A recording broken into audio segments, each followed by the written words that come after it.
Bom dia, alunos, tudo bem? E aí, estavam com saudades? Eu já estava com saudades de vocês. Vamos lá? A semana passada nós trabalhamos bastante caderno. Já sei que teve criança que resmungou até para escrever, mas a gente precisa exercitar a escrita, tá bom?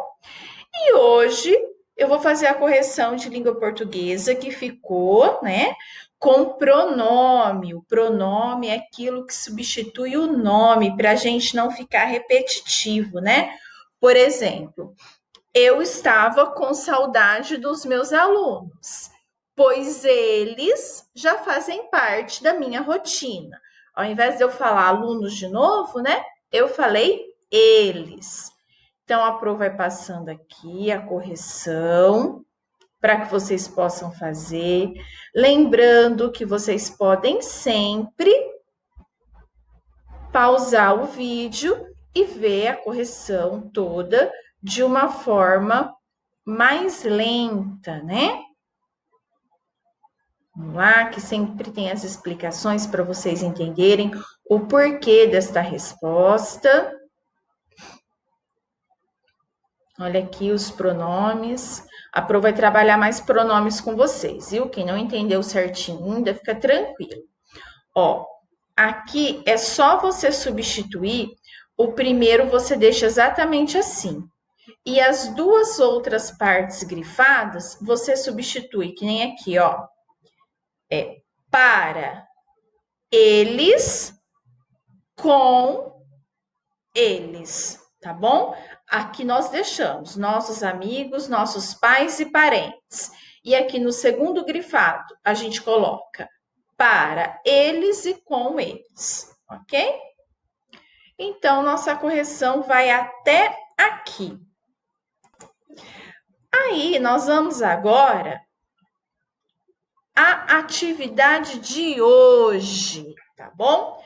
Nós vamos pular aquela produção, mas não deixaremos de fazer, vamos fazer depois, tá bom? E aqui nós vamos conversar? E aí, dá uma olhadinha aqui. O que você acha que é isso? É uma carta. Observe o texto, a maneira como ele é organizado. Então, vamos lá. O que vocês estão vendo aqui? Como chama mesmo esse espaço aqui? Parágrafo. Esse é um texto organizado em parágrafos, né? E esse espacinho aqui, ó, que antecede a letra maiúscula. Então, vamos lá. O que você acha que vai ler? Como são chamados esses textos? Você já leu ou escreveu textos como este? Conte sobre isso. Algumas crianças já me mandaram cartas, né?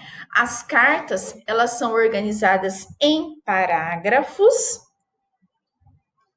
Isso daqui a gente vai responder oralmente. Então vamos lá. Texto 1. Ângela. Hoje começou a escola outra vez. No começo, eu fiquei um pouco de preguiça, com um pouco de preguiça de ir. Mas depois, até que eu achei legal. Acho uma delícia escrever em caderno novo. Só que a gente demora um pouco para acostumar com os colegas, porque todo mundo cresce e às vezes até fica com uma cara meio diferente.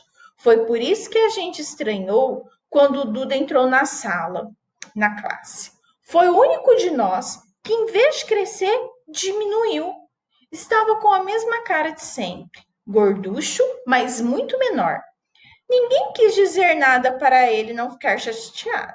Mas susto mesmo a gente levou quando, depois de uns minutos, o Duda chegou de novo. Dessa vez, bem crescidinho como todos os outros. Acontece que o primeiro Duda não era ele. Era o irmão caçula dele que entrou este ano no pré. A professora encontrou com ele no bebedouro e o levou para a nossa classe. Só depois é que ela reparou que ele tinha encolhido. Quando eu voltei da escola, ainda deu tempo de brincar um pouco de esconde-esconde com o pessoal aqui da rua. Só que hoje não teve muita graça. Você se lembra daquela casa verde da esquina que estava desocupada? Pois bem, quando eu fui entrar lá com o Fernando para a gente se esconder no quintal, o portão estava trancado. Aí que a gente reparou que tinha cortina na janela. Mudou gente para lá.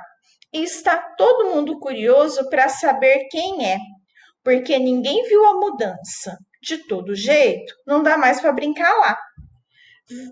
Vê se me escreve também, viu? Um beijo da Marisa. Olha aqui, né? Então, a gente tem uma carta. Essa carta é destinada a Ângela, né? O destinatário, para quem essa carta foi escrita, foi para a Ângela. Quem escreveu esta carta foi a Marisa. E o que ela estava contando? Ela estava contando como foi a sua volta às aulas, né? E também contou uma curiosidade sobre a. Primeiro, ela contou a curiosidade, né? Que foi o que aconteceu com o Duda, que ela estranhou muito, que ele foi o único que havia diminuído. Mas, na verdade, ela descobriu que era o irmão mais novo do coleguinha dela, né? E também ela contou que brincar de esconde-esconde perdeu um pouco de graça, porque eles perderam o acesso a uma casa que estava desocupada, aonde eles se escondiam. Então vamos lá, interagindo com a carta. Qual a finalidade? Com que finalidade Marisa escreveu a carta? Finalidade é o objetivo. Acabei de conversar com vocês qual foi a finalidade, né? Resumidamente, relate a história que Marisa contou sobre o colega Duda. Então, resumindo, como eu acabei de fazer, né? Nossa, a Marisa assustou porque, apesar de todos os amigos terem crescido, o Duda foi o único que encolheu. Porém, depois um outro Duda entrou dentro da sala e eles perceberam então que se tratava do irmão dele e não dele, né? Então você vai fazer um resumo aí. Leia novamente os trechos a seguir, observando a linguagem. Atenção às expressões destacadas. No começo, eu fiquei com um pouco de preguiça de ir, mas depois até achei legal. Aí a gente reparou que tinha cortina na janela. Mudou gente para lá e está todo mundo curioso para saber quem é, porque ninguém viu a mudança. Com base nos exemplos, marque um X na resposta mais adequada. A carta, por ser um texto escrito, tem linguagem formal e sofisticada? Você acha que essa carta, ela tem uma linguagem bem formal? Já falei para vocês que linguagem formal são aquelas que a gente utiliza, por exemplo, com o diretor, né? Com, com o dono de uma empresa, por exemplo. É quando eu quero me dirigir a alguém que, assim, eu não vou falar com a pessoa em si, mas às vezes com a posição, com o cargo que ela ocupa, né? Então, excelentíssimo prefeito, né? Alguma coisa assim, nós já estudamos lá atrás, né? Então, ela foi formal, bem sofisticada?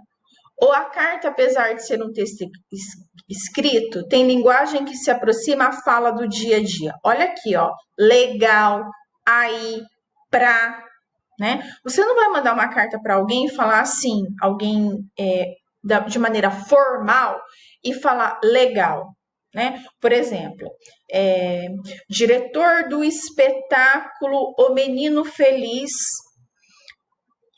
gostaria de parabenizá-lo pela excelente peça de teatro. Você não vai falar, eu gostaria de falar que foi legal, né? Então é uma linguagem bem mais.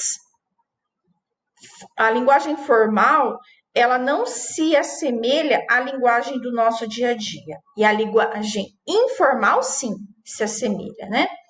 Qual é o objetivo principal da carta?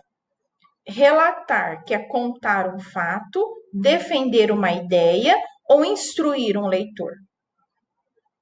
Preencha a cruzadinha com a informação da carta.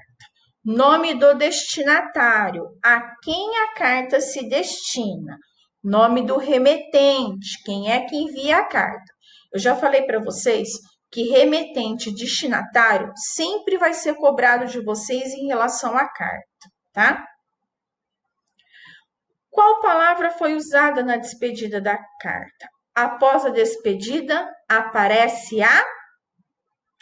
Então, você vai preencher os quadradinhos. Leia o trecho a seguir, observe as expressões destacadas. Você se lembra daquela casa verde da esquina? Pois é, quando eu fui entrar com o Fernando para a gente se esconder no quintal, o portão estava trancado. Aí que a gente reparou que tinha cortina na janela. Que palavra Marisa utiliza para fazer uma referência a si mesma nesse trecho? Qual dessas palavras grifadas não, destacadas, são uma referência a ela mesma? Que palavra Marisa utiliza para se dirigir a Ângela, né? Que é a amiguinha com quem ela está conversando? Que expressão Marisa utiliza para referir-se a si mesma e ao amigo, em conjunto, quando ela quer falar dela e o amigo? Qual é a expressão que ela utiliza? Leia. Na carta, emprega-se expressões como eu e a gente, para fazer referência a quem escreve. Que palavra poderia ter sido utilizada no lugar de a gente? Reescreva a frase para responder. Por exemplo,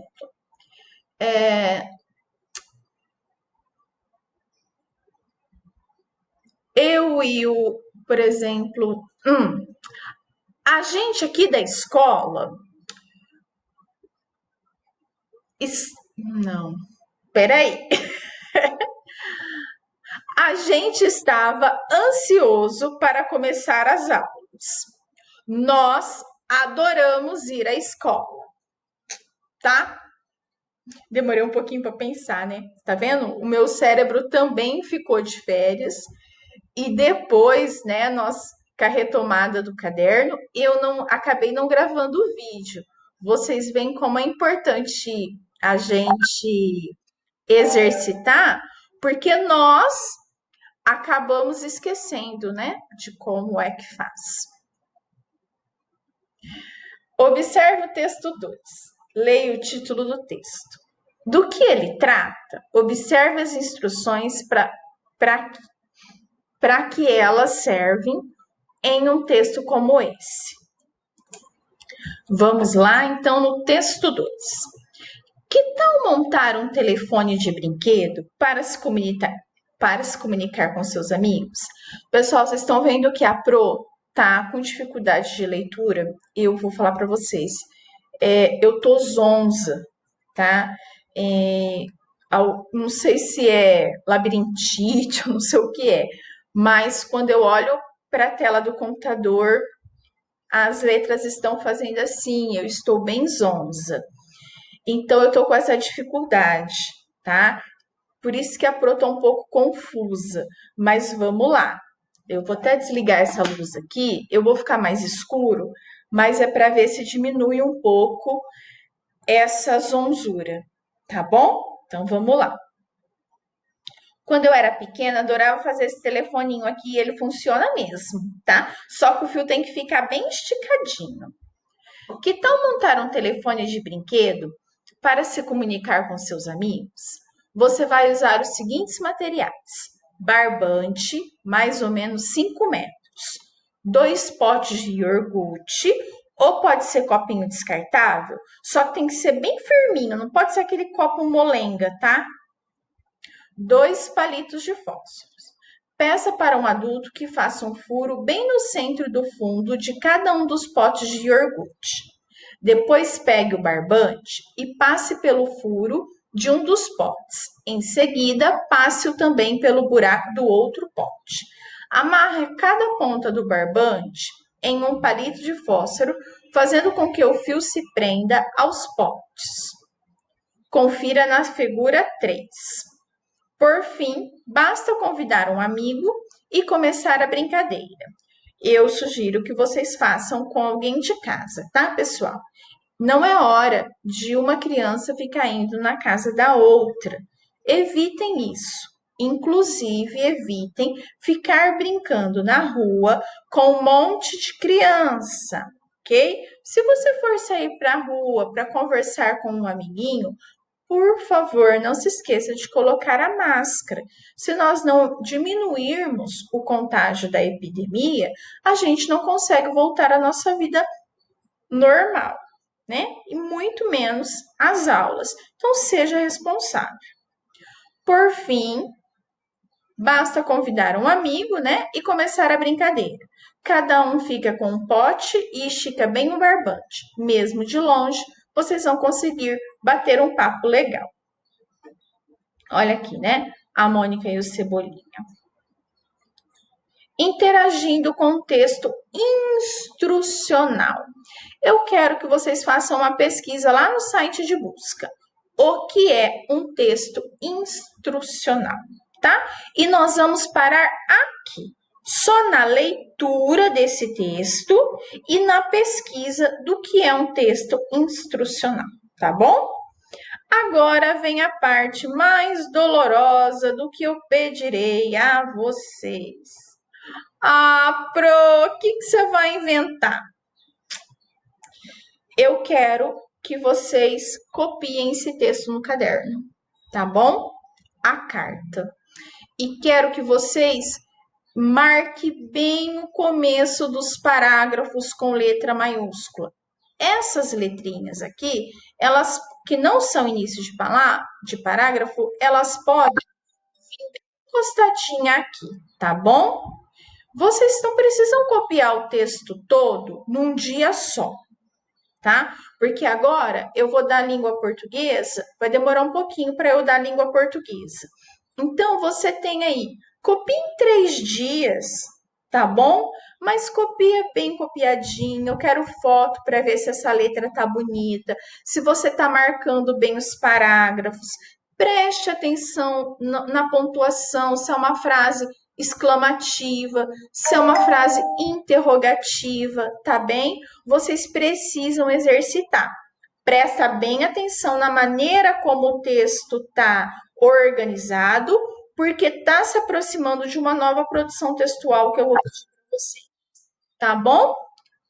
Um beijo grande para vocês. Desculpa se algum momento ficou confuso, é porque realmente para mim está muito difícil ler e falar, olhar para a tela do computador, que eu realmente estou muito zonza, tá bom?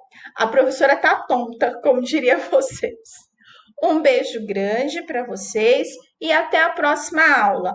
Estudem a tabuada, até a tabuada do 7, vão estudando, porque logo, logo eu vou fazer uma chamada oral pelo Meet. É só eu melhorar, tá bom? Beijo grande e até a próxima aula.